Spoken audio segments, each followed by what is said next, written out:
என்னப்பா பண்ணி வச்சிருக்கீங்க, என்னை எப்படி ட்ரோல் பண்ணியிருக்கீங்க.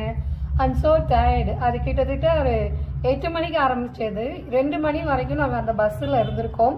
அதுவும் ஒரு இதில் குடோன் மாதிரி ஒரு இது லாரியோட பின்பக்கம் இருக்கும் இல்லையா, அந்த இதுவும் சொல்லுவாங்களே லாரியில் கூட அந்த டேங்க், ஐயோ எனக்கு அது சரியாக வரல, கண்டெய்னர் கண்டெய்னருக்குள்ளே ஏற்றி விட்ட மாதிரி தான், கிட்டத்தட்ட அந்த பஸ் உள்ளார போன மாதிரி தான். அவ்வளோ ஹவர்ஸ் நாங்கள் அதுக்குள்ளே இருந்திருக்கோம். I'm so tired. இன்னொன்று என்னென்னா, அந்த பஸ்ஸோட ஸ்மெல்ல எல்லாருக்குமே வாமிட்டிங் சென்சேஷன் இருந்துகிட்டே இருந்தது.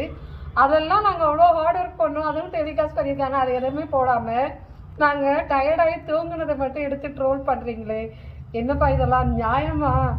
அது பார்க்கும்போது கொஞ்சம் நம்மளோட ஒர்க் எதுவுமே வெளியில் தெரியாத மாதிரி ஃபீல் ஆகுது. தயவுசெய்து ட்ரோல் பண்ணுறவங்க நாங்கள் பண்ண நல்லதையும் ட்ரோல் பண்ணுங்கள், நாங்கள் கொஞ்சம் ஹாப்பியாவது ஆவோம். இது ஒரு மாதிரி டிசப்பாயின்மெண்டடாக இருக்குது எங்களுக்கு.